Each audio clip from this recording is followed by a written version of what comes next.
Hello friends, जय हिंद। मैं पवन पांडे। आज की क्लास में हम लोग एक नई शुरुआत कर रहे हैं अपने इस चैनल के माध्यम से। और इस चैनल पर मेरे द्वारा आपको इंडियन हिस्ट्री पढ़ाई जाएगी। और अगर वर्ल्ड की हिस्ट्री की कहानियाँ समझनी हैं तो वो भी आपको सुना देंगे हम, क्योंकि यूरोप की जो इतिहास की कहानियाँ हैं ना, वो बड़ी इंटरेस्टिंग हैं। और उससे शानदार हिस्ट्री तो भारत की है। तो इंडियन हिस्ट्री को डिस्कस करेंगे हम अपने इस चैनल पर। ठीक, जैसा कि मैंने बताया, मेरा नाम पवन पांडे है और मैं वर्तमान समय में एक रिसर्च स्कॉलर हूँ, यानी कि पीएचडी कर रहा हूँ कानपुर यूनिवर्सिटी से। और क्षेत्र है रिसर्च का आरएसएस। आप लोग आरएसएस को ना जानते हो ऐसा है नहीं, अगर आप भारत में रह रहे हैं, है ना। तो आज हमें जो स्टार्ट करना है वो इतिहास के कुछ बेसिक टूल्स के बारे में जानना है। इतिहास को समझने से पहले इतिहास के बेसिक टूल्स को जानना बेहद ज़रूरी हो जाता है। जब तक हम बेसिक टूल्स को ना जाने हिस्ट्री के, तब तक इतिहास समझ पाना थोड़ा मुश्किल हो जाता है। दूसरा, कुछ भ्रांतियां बताई गई हैं इतिहास में। जब आप इतिहास का अध्ययन करते हैं तो कुछ भ्रांतियां होती हैं, दिक्कतें सामने आती हैं आपके। जैसा कई बार आपके सामने कहा जाएगा, बहुत सारी तारीख, या इसी को तवारीख कहते हैं, है ना, इसी को डेट कहते हैं आप, कि इतिहास पूरी तरह से तारीखों का भंडारा है ना। बहुत सारी डेट्स हैं, सब कुछ में डेट के आधार पर पढ़ना होता है। ऐसा बिल्कुल नहीं है, ये गलतफहमी है आप लोगों की। इतिहास तारीख नहीं है। ठीक, मैं आपको विश्वास दिलाता हूँ कि अगर आप मेरे साथ इतिहास पढ़ते हैं तो जनरली आप जैसे जानते हैं, इतिहास 3 पार्ट में डिवाइड है, प्राचीन काल, मध्यकाल और आधुनिक काल में, है ना। तो मैं आपको डेफिनेटली श्योर कर रहा हूँ कि अगर एंशिएंट का पोर्शन पूरा आप स्टोन एज से स्टार्ट कर लें और पूरा चोल डायनेस्टी तक लेके आए, राजपूत डायनेस्टी तक लेकर के अगर आप आते हैं पूरा एंशिएंट टाइम पीरियड को, ठीक, जब तक 1206 ईस्वी में दिल्ली में स्लैब डायनेस्टी की स्थापना नहीं हो जाती, तब तक के लिए मैं आपको बता रहा हूँ 20 से 25 डेट ऐसी हैं जो आपको याद करनी पड़ेंगी। इससे ज़्यादा डेट कभी याद नहीं करनी पड़ेगी आपको। ठीक, नेक्स्ट मिडाइवल हिस्ट्री आपके सामने आती है। मिडाइवल हिस्ट्री में बामुश्किल से आपको 10 डेट याद करनी है, इससे ज़्यादा डेट नहीं है। हाँ, नेक्स्ट बात ये मॉडर्न हिस्ट्री के लिए है। मॉडर्न हिस्ट्री में भी 20 से 25 डेट ऐसी हैं जिनको आपको ध्यान में रखना पड़ेगा। ठीक, और एक ओवरव्यू बताऊं तो लगभग एक एवरेज मान करके चले तो पूरे इंडियन हिस्ट्री में सिर्फ आपको 50 डेट्स याद करनी है, और वो भी इतने अच्छे तरीके से या कॉन्सेप्ट बेस के तरीके से हम आपको समझाएंगे कि वो आपको डेट याद नहीं करनी पड़ेगी, स्वतः से याद हो जाएगी। अगर आप कॉन्सेप्ट के साथ हिस्ट्री को पढ़ते हैं तो कभी भी किसी चीज़ को याद करने की जरूरत नहीं पड़ेगी आपको। ठीक, तो मैं पूरी कोशिश करूंगा आपको कि चीज़ों को याद ना करना पड़े आपको। अगर एक बार आपका कॉन्सेप्ट तैयार हो गया हिस्ट्री के बारे में तो डेफिनेटली हिस्ट्री से बेहतर सब्जेक्ट कोई है ही नहीं।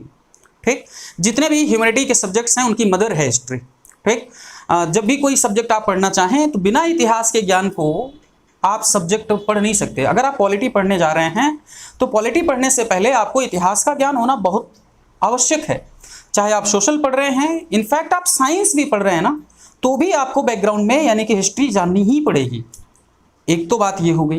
दूसरी इंपॉर्टेंट बात है कि हमें इतिहास क्यों पढ़ना चाहिए, या हमारी गवर्नमेंट हमको इतिहास क्यों पढ़ाना चाह रही है। ये थोड़ा सा इंपॉर्टेंट सवाल है कि हमारी गवर्नमेंट हमको इतिहास क्यों पढ़वाना चाह रही है। क्या अकबर और अशोक के नाम याद कर लें, वो कब पैदा हुए, किस तारीख को पैदा हुए, क्यों मर गए, उनकी कितनी पत्नियां थीं, ये याद करना जरूरी है। ये जानकारी दिलाना चाह रही है हमारी गवर्नमेंट हमको? नहीं, गवर्नमेंट का मकसद बिल्कुल स्पष्ट है। हम नहीं समझ पा रहे हैं कि गवर्नमेंट हमसे क्या चाहती है। गवर्नमेंट का उद्देश्य इतिहास पढ़ाने का बिल्कुल अलग है, और इसको आप अपनी प्रैक्टिकल लाइफ में भी यूज कर सकते हैं। डेफिनेटली इस बात को समझें कि जिस व्यक्ति को अपना इतिहास नहीं पता है ना, उसका पतन निश्चित है। यही बात देश के या राष्ट्र के विषय में भी कही जाती है। जिस राष्ट्र को अपना इतिहास नहीं पता है उसका पतन होना स्वाभाविक है।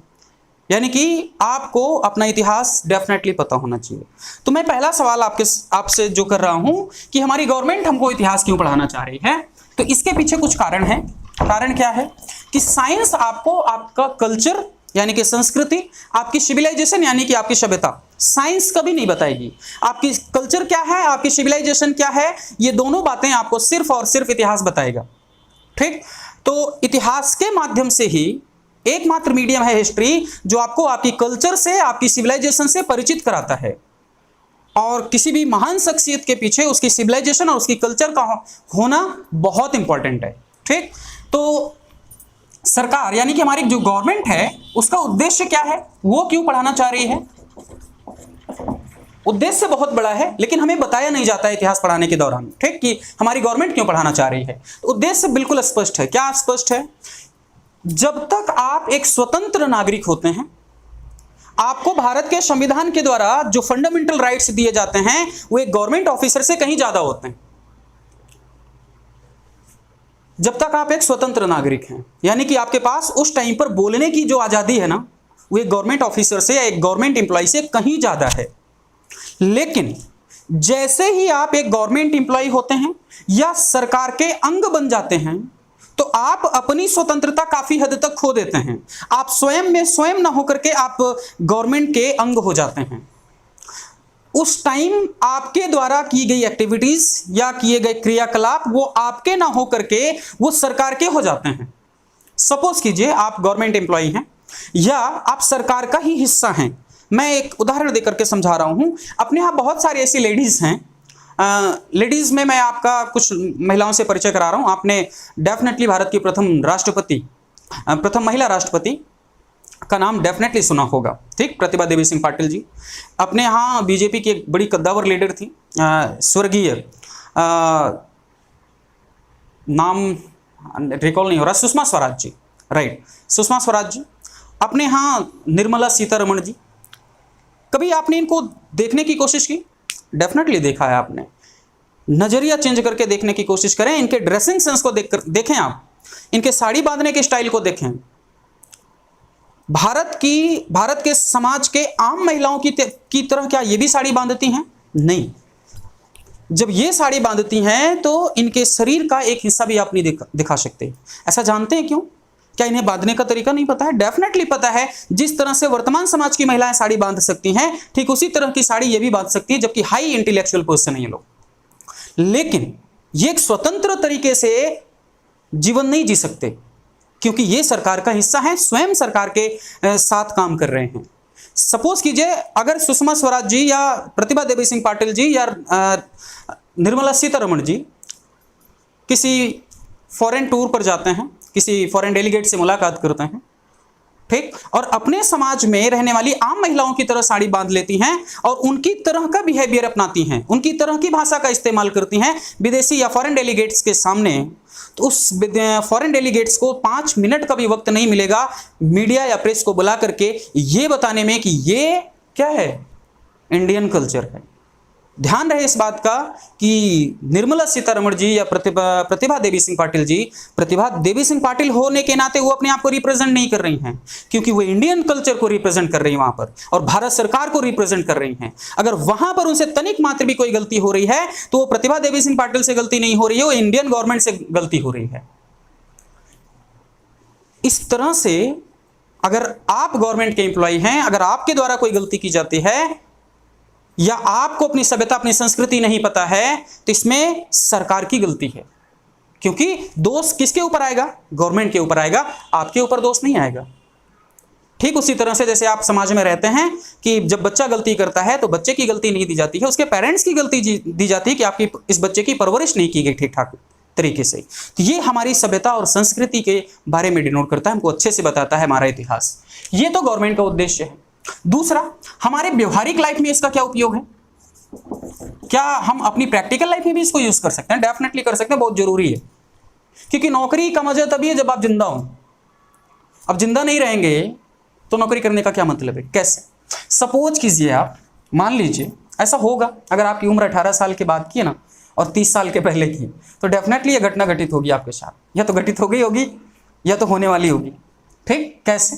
सपोज कीजिए किसी अपोजिट जेंडर के साथ आप इंटरेक्ट करते हैं, बातचीत करते हैं और अच्छी फीलिंग्स के साथ आपका लगाव होता है, कुछ दिन आप बड़े अच्छे रिलेशन में रहते हैं, है ना, बिना उसका बैकग्राउंड पता किए हुए कि वो इंसान कौन है, उसका इतिहास क्या है, वो कहाँ से आया है हमारे सामने, ठीक, और आपने उसके साथ अपनी जो दोस्ती की सीमा थी उसे चरम सीमा पर ले जाने की भरपूर कोशिश की, और पता चला आपको, मैं जेंडर डिफाइन नहीं कर रहा हूँ, यहाँ मेल और फीमेल दोनों अपने आप को समझ सकते हैं अच्छे से, ठीक, तो बुरा लगने वाली जैसी कोई बात नहीं है।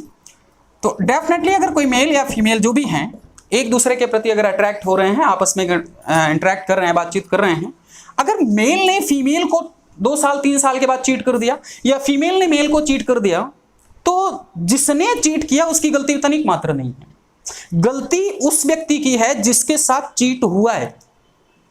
क्यों? क्योंकि उस व्यक्ति ने उसके साथ अपने रिलेशंस को इस स्थिति तक पहुंचाने तक ये पता करने की कोशिश नहीं की कि जिस व्यक्ति के साथ हम इतना अच्छा रिलेशन क्रिएट कर रहे हैं उसका बैकग्राउंड क्या है। नो डाउट, अगर आप किसी को अपने जीवन का हिस्सा बनाने जा रहे हैं तो उसका बैकग्राउंड पता करने की कोशिश जरूर करें। अगर नहीं करेंगे तो मृत्यु के कगार तक आ जाएंगे, बड़ी समस्या हो जाएगी आपके लिए, है ना। कुछ लोग अभी कर चुके हैं ऐसा, लेकिन क्लियर नहीं है किस लिए हुआ ऐसा, आप समझ पा रहे होंगे। तो एक तो ये प्रैक्टिकल लाइफ के लिए आपके लिए बेहद इंपॉर्टेंट है, क्योंकि जिंदगी होना बहुत जरूरी है ना। दूसरा इंपॉर्टेंट क्या है, ठीक इसी तरह से अगर आप कभी ट्रेवल कर रहे हैं, किसी स्थान को जा रहे हैं ना, तो वहां के बारे में या वहां के इतिहास के बारे में आपको पता होना चाहिए। आप सपोज कीजिए आपको इजराइल का टूर करना था, आजकल क्या चल रहा है इजराइल में, गजा और अलेक्सा मस्जिद को लेकर के खूब अच्छे से समझ पा रहे हैं ना। एक आध बम गिर गया खोपड़ी पे तो लीला समाप्त हो जाएगी। इस वजह से कहीं पर भी जाने से पहले या अपनी प्रैक्टिकल लाइफ में बैकग्राउंड का यानी कि इतिहास का पता होना बेहद आवश्यक है। अगर ऐसा नहीं कर रहे हैं तो आप बहुत बड़ी भयानक भूल कर रहे हैं। तो ये उद्देश्य मैंने बताया आपको, जो कि हमें लगता है कि पता होना चाहिए आपको। अब इसके बारे में हम जानते हैं कि इतिहास क्या है, ये शब्द कहाँ से आया, क्यों आया, ठीक, इसको डिस्कस करते हैं। इतिहास बेहद ही इंपॉर्टेंट शब्द। इतिहास जो शब्द है ना, ये एक संस्कृत भाषा का शब्द है। संस्कृत जानते हैं आप, सभी भाषाओं की जननी है ना। संस्कृत भाषा से बना हुआ शब्द है इतिहास। इसे 3 पार्ट में डिवाइड किया गया इतिहास को, इति प्लस हा प्लस आस, ठीक। ये ध्यान रहे इस बात का कि इतिहास एक संस्कृत भाषा का शब्द है और ये इन 3 शब्दों के संयोजन से बनाया गया है किसको, इतिहास को, ठीक। और हर एक चीज का अपना अर्थ होता है, यानी कि मीनिंग होती है। तो इतिहास का मतलब होता है निश्चित रूप से ऐसा हुआ था। क्या मतलब हुआ इसका, निश्चित यानी कि सर्टेन है, निश्चित रूप से ऐसा हुआ था। यहां पर एक शब्द ध्यान देना है, वो है सर्टेन यानी कि निश्चित। यानी कि इतिहास कोई स्टोरी या कहानी नहीं है, कोई काल्पनिक घटना नहीं डिस्कस की जा रही है आपके सामने। यानी कि अतीत काल में या पूर्व काल में जो घटनाएं घटित हुई हैं, उन्हीं सभी घटनाओं का आपको अध्ययन करना है और उन प्राचीन काल में घटित हुई घटनाओं से शिक्षा लेकर के, ज्ञान लेकर के अपने वर्तमान और भविष्य को सुधार करना है, उसका निर्माण करना है। यह इतिहास का अध्ययन करने का अपना फायदा है, ठीक। तो इतिहास संस्कृत भाषा का शब्द है जिसका अर्थ क्या है, निश्चित रूप से ऐसा हुआ है। यानी कि इतिहास कोई काल्पनिक या कोई स्टोरी नहीं है, ये निश्चित रूप से कोई ना कोई घटना घटित हुई है और उन प्रत्येक घटित घटनाओं से हम सीख लेते हैं। क्योंकि हमारे जीवन में इतना सारा टाइम नहीं है कि हम डेली मिस्टेक्स करें और अपनी गलतियों से सीख लें। हम पूरी जिंदगी गलतियां करते रहेंगे, एक दिन मारे जाएंगे और कुछ नहीं कर पाएंगे। इसलिए अच्छा है क्या कि इतिहास में जिन महापुरुषों के द्वारा जो महान गलतियां की गई हैं, उन गलतियों से सबक लेते हुए अपने जीवन को सुधारना है और उन्होंने जो अच्छे काम किए हैं, जिनकी वजह से उनकी लाइफ में टर्निंग पॉइंट्स आए हैं, उनसे भी सबक लेना है ताकि अपने जीवन का निर्माण किया जा सके। ये इतिहास का अपना उद्देश्य है पढ़ने का, ठीक। तो ये इतिहास है। आप जानते हैं कि इतिहास को हिस्ट्री भी कहते हैं इंग्लिश के टर्म में, लेकिन शायद आपको पता नहीं है कि जो हिस्ट्री शब्द है ये हिस्टोरिया नाम के शब्द से निकला हुआ है। ये हिस्टोरिया शब्द जो है ये ग्रीक वर्ड है या एक यूनानी वर्ड है। जिस तरह से इतिहास एक संस्कृत भाषा का शब्द है, ठीक उसी तरह से हिस्ट्री जो शब्द है वो हिस्टोरिया से निकला हुआ शब्द है और यह हिस्टोरिया ग्रीक या यूनानी वर्ड है, ठीक। और इसका मतलब क्या होता है, जिस तरह से संस्कृत का मतलब है निश्चित रूप से इतिहास के संस्कृत भाषा का मतलब संस्कृत को इतिहास जो शब्द है संस्कृत भाषा का है, ठीक उसी तरह से जो हिस्ट्री शब्द है वो एक ग्रीक शब्द है और इसका भी अपना अर्थ है, ठीक उसी तरह से इसका भी अपना कोई ना कोई अर्थ होगा। तो इसका मतलब होता है शोध या गवेषणा से प्राप्त ज्ञान। यानी कि अगर आप रिसर्च कर रहे हैं किसी चीज का और उस रिसर्च के माध्यम से अगर कोई आपको ज्ञान प्राप्त हो रहा है तो उसे ही क्या कहेंगे, हम हिस्ट्री कहेंगे। तो ये दोनों टर्म्स आपके सामने आए, एक तो इतिहास और दूसरा शब्द क्या है, हिस्ट्री। इन दोनों को मैंने अच्छे से डिस्कस किया। उम्मीद है कि ये 2 बातें आपको अच्छे से समझ में आई होंगी। तो ध्यान रहे इतिहास संस्कृत भाषा का शब्द है, हिस्ट्री एक ग्रीक या यूनानी वर्ड है, ठीक। इतिहास की क्या उपयोगिता है, इस उपयोगिता को प्रमाणित करने के लिए कुछ आपके सामने फैक्ट रखना बेहद इंपॉर्टेंट है। जैसा कि मैंने बताया बेहद इंपॉर्टेंट सब्जेक्ट है, तो ये बेहद इंपॉर्टेंट है इस वजह से नहीं क्योंकि मैं बोल रहा हूं, ऐसा लोगों ने बोला है और प्रामाणिक लोगों ने बोला है। उनकी बात देखें जरा। जैसे एक मध्यकाल में मिडिवल हिस्ट्री में एक इतिहासकार हुए हैं जिनका नाम है जियाउद्दीन बर्नी। आप यहां पर मैं एक चीज को ड्रॉप कर रहा हूं, मैंने एक शब्द यूज किया जिसका नाम है, जो मैंने वर्ड यूज किया है वो वर्ड है इतिहासकार यानी कि हिस्टोरियन। ठीक, ये जानना बहुत जरूरी है कि इतिहासकार किसे कहते हैं। अगर आप इतिहास पढ़ रहे हैं तो ये पता होना बेहद जरूरी है कि इतिहासकार किसे कहेंगे। क्या रोमिला थापर, इरफान हबीब, मोहम्मद हबीब, रामशरण शर्मा, बिपिन चंद्रा जैसे लोग क्या इतिहासकार हैं? नहीं, ये लोग सिर्फ और सिर्फ प्रोफेसर्स हैं, ये लोग इतिहासकार की कैटेगरी में नहीं आते। फिर इतिहासकार कौन हुआ? जियाउद्दीन बर्नी, राज तरंगिणी का लेखक कल्हड़, इब्न बतूता, अमीर खुसरो, ऐसे अगर आपने नाम सुन रखे हैं। अबुल फजल जिसने अकबरनामा लिखी, बदायूनी मुंतखब उत तवारीख का लेखक, निजामुद्दीन अहमद, ये जो नाम मैंने आपके सामने लिए हैं ये सारे के सारे लोग इतिहासकार हैं। ऐसा क्यों? क्योंकि इतिहासकार उसे कहते हैं जिस व्यक्ति ने तत्कालीन समय में घटित हो रही घटनाओं का प्रत्यक्षदर्शी होकर के इतिहास का लेखन कर रहा हो। ऐसे प्रत्येक व्यक्ति को हम क्या नाम देंगे? इतिहासकार। तो फिर रोमिला थापर, इरफान हबीब, मोहम्मद हबीब या रामशरण शर्मा टाइप के लोग क्या हुए? ये सिर्फ प्रोफेसर हुए, ये इतिहासकार नहीं हैं। क्यों? क्योंकि इन लोगों ने जो प्रथम इतिहासकार थे उनकी बातों को स्टडी किया है, उनकी बातों का अध्ययन किया है और उनकी बातों का अध्ययन करने के बाद अपनी भाषा में या अपनी रुचि के तथ्यों के अनुसार इतिहास का निर्माण किया है। तो ऐसे व्यक्ति प्रोफेसर कहे जा सकते हैं, इतिहासकार नहीं कहे जा सकते। हाँ, आज का कोई व्यक्ति वर्तमान समय की घटनाओं को लेकर के कोई लिपिबद्ध या लेखन करता है तो ऐसा व्यक्ति भी इतिहासकार माना जाएगा, लेकिन घटना तत्कालीन होनी चाहिए।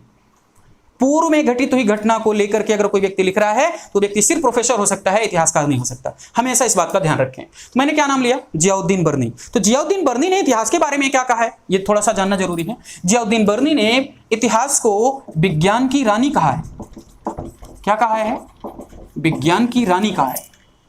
ठीक, बहुत बड़ी बात है अपने आप में, ये बहुत बड़ा डिस्प्यूट है अपने आप में। कई बार हमारे सामने आता है क्या जो इतिहास है क्या वो साइंस है या आर्ट है, मतलब क्या वो विज्ञान की कैटेगरी में रखा जा सकता है या सिर्फ आर्ट का सब्जेक्ट है। तो ये बहुत बड़ी बात है। यहां पर जियाउद्दीन बर्नी क्या बोल रहा है? विज्ञान की रानी है क्या? इतिहास। नेक्स्ट देखें, अबुल फजल। अबुल फजल को जानते हैं आप? अबुल फजल अकबर का दरबारी कवि है, विद्वान व्यक्ति है। ठीक, और अबुल फजल ने ही एक किताब लिखी है जिसका नाम क्या है? अकबरनामा। क्या नाम है किताब का? अकबरनामा।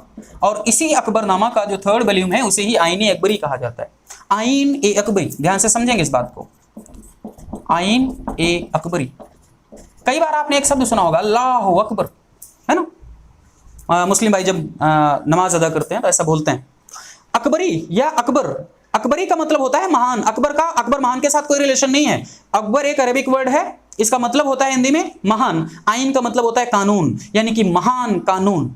और जैसे ये अल्लाह अकबर कहा जाता है यानी कि अल्लाह का मतलब ईश्वर या खुदा, तो यानी कि वो क्या बोल रहे होते हैं कि हमारा खुदा महान है, हमारा ईश्वर क्या है? महान है। ठीक, तो अल्लाह और खुदा भी यहां पर एक मिनट में समझ लें। अल्लाह एक अरेबिक वर्ड है और खुदा एक फारसी वर्ड है, दोनों में कोई अंतर नहीं है, सिर्फ शब्दों का अंतर है, यानी कि भाषाओं का अंतर है।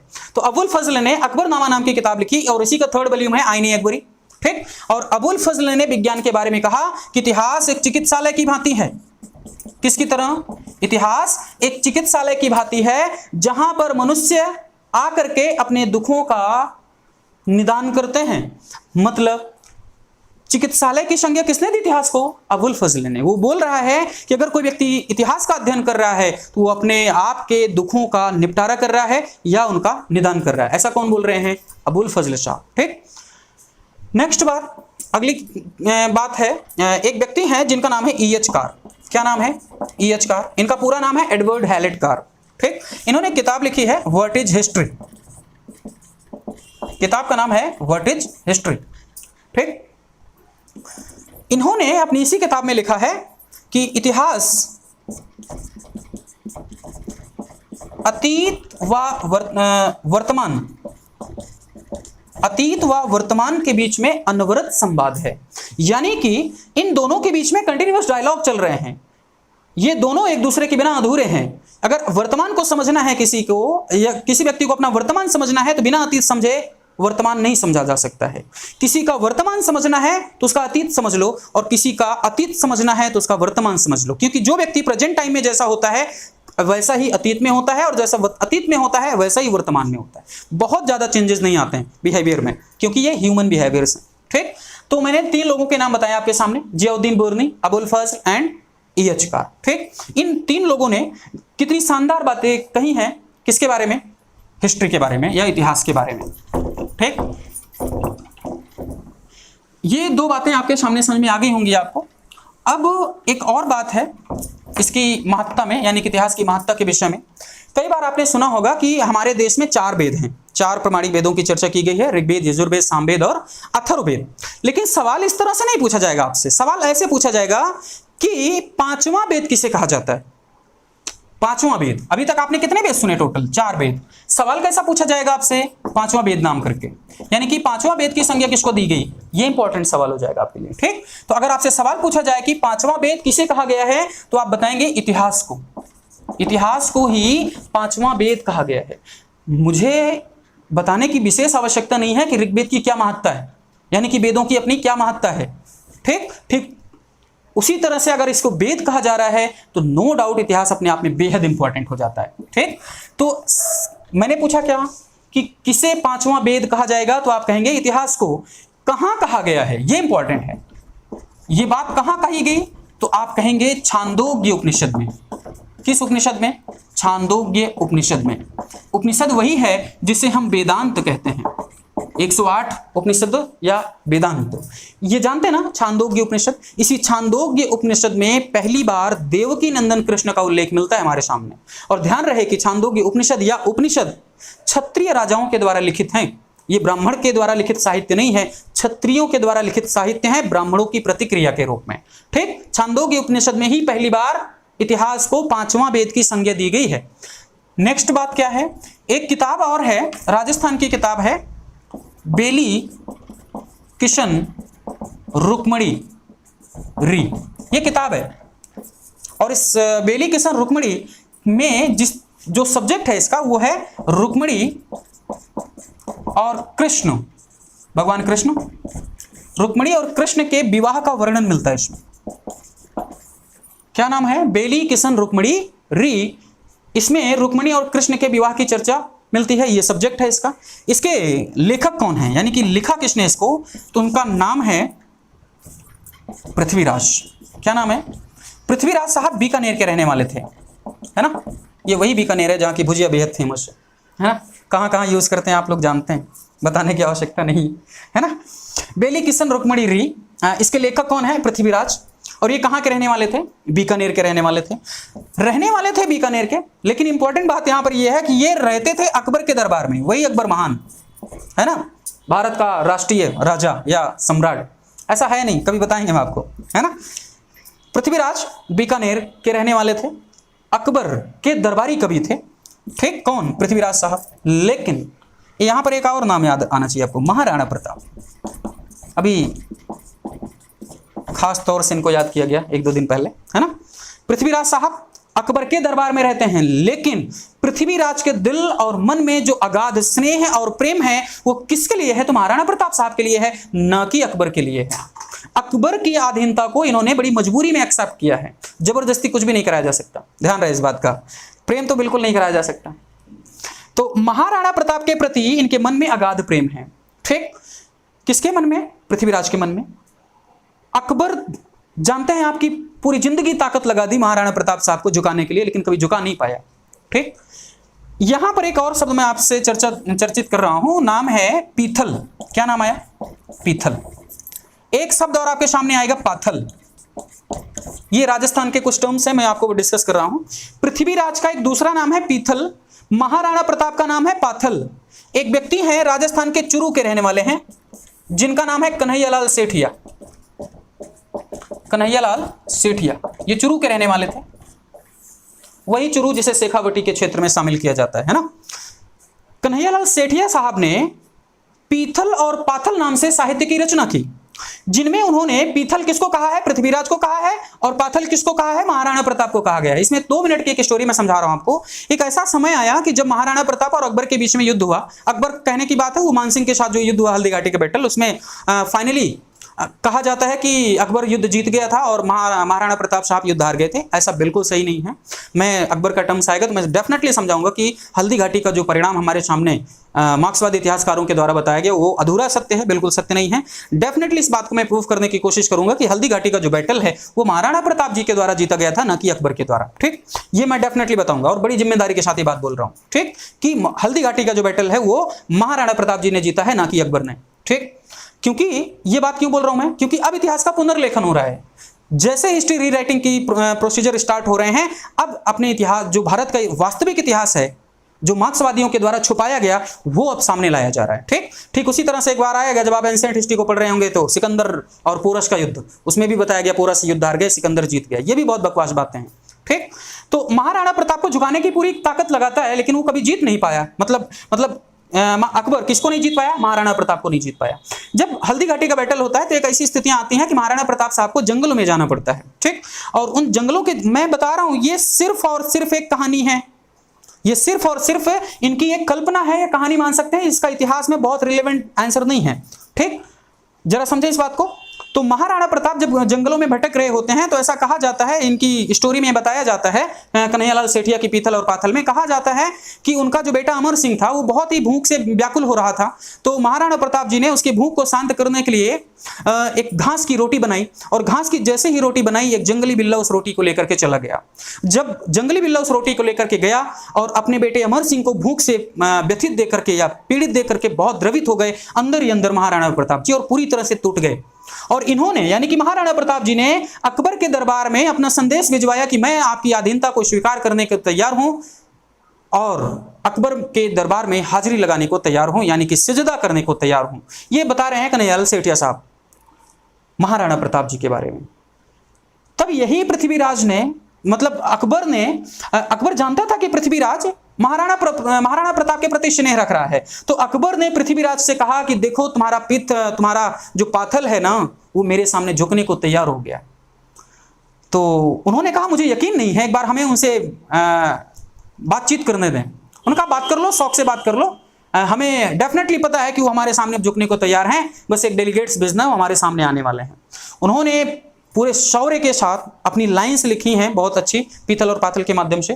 कन्हैयालाल सेठिया साहब ने, पृथ्वीराज ने पूरे ओजस्वी और राजपूतों वाली बात बताते हुए इनके शौर्य को जगाया, जिससे इनका मनोबल जो टूट गया था उस मनोबल को जागृत किया अपनी एक कविता या एक कहानी के माध्यम से, एक लाइन के माध्यम से। और ये जो खोया हुआ शौर्य या मनोबल था वो पुनः जागृत हुआ महाराणा प्रताप जी का, और पुनः से ललकार भरी, हुंकार भरी अकबर के सामने। ये सारी बातें मैंने जो बताई, ये कहाँ पर वर्णित की गई हैं, पीथल और पाथल में। ये बातें किसने बताई हैं, कन्हैयालाल सेठिया साहब ने, जो कहाँ के रहने वाले थे, चुरू के रहने वाले थे। मैंने ये नाम क्यों लिया है, ये जानना जरूरी है ना। इसलिए मैंने ये नाम लिया है क्योंकि जिस तरह से इतिहास को पांचवा वेद कहा जाता है, ठीक उसी तरह से बेली किशन रुक्मणी को भी पांचवा वेद कहा जाता है राजस्थान के इतिहास में। ठीक, तो इतिहास को पांचवा वेद भी कहा जाता है। और बेली किशन रुक्मणी जो कि पृथ्वीराज साहब ने लिखी, पृथ्वीराज साहब जो बीकानेर के रहने वाले थे, उन्होंने लिखी, उनके इस किताब को भी क्या बोला जाता है, पांचवा वेद कहा जाता है।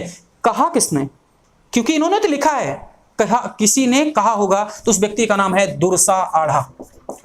क्या नाम है, दुर्सा आढ़ा। जैसे इतिहास को पांचवा वेद कहां कहा गया है, तो छांदोग्य उपनिषद में, ठीक उसी तरह से बेली किशन रुक्मणी को पांचवा वेद किसने कहा है, तो दुर्सा आढ़ा नामक कवि ने, यह इतिहासकार ने। ठीक, लिखा किसने है, पृथ्वीराज साहब ने। सब्जेक्ट क्या है, तो कृष्ण और रुक्मणी के विवाह की चर्चा की गई है। पीथल पाथल का यहां पर नाम क्यों आया है, तो क्योंकि पृथ्वीराज साहब पीथल नाम से साहित्य की रचना करते थे। पृथ्वीराज साहब पीथल नाम से साहित्य की रचना करते थे, और इन्हीं को आधार बनाते हुए कन्हैयालाल सेठिया साहब ने पीथल और पाथल नाम की रचना की, जो मैंने स्टोरी आपको समझाई। तो ये आपको उम्मीद करते हैं ये समझ में आ गई होगी बात। अब अगला जो टर्म है उसमें हम इतिहास के जनक की चर्चा करेंगे। इतिहास के जनक कौन है, तो डेफिनेटली बहुत सिंपल सा सवाल है, आपको पता होगा कि हेरोडोटस को बोला जाता है। क्यों बोला जाता है, उद्देश्य क्या है बोला जाने के पीछे, किसने कहा होगा, क्योंकि कोई व्यक्ति खुद को टाइटल नहीं दे सकता, ये आपको डिस्कस करेंगे। ठीक उसी तरह से हेरोडोट्स विश्व के इतिहास के जनक हैं। हमें पढ़ना क्या है, भारत के इतिहास के जनक के बारे में। क्या भारत, क्योंकि पढ़ना क्या है, इंडियन हिस्ट्री, तो भारतीय इतिहास का पितामह कौन है, इसको भी डिस्कस करना जरूरी है, क्योंकि हेरोडोट्स भारतीय इतिहास का पिता नहीं है, कोई और है। तो वो कौन है उसे नेक्स्ट क्लास में डिस्कस करेंगे। तब तक के लिए थैंक यू, धन्यवाद एंड जय हिंद।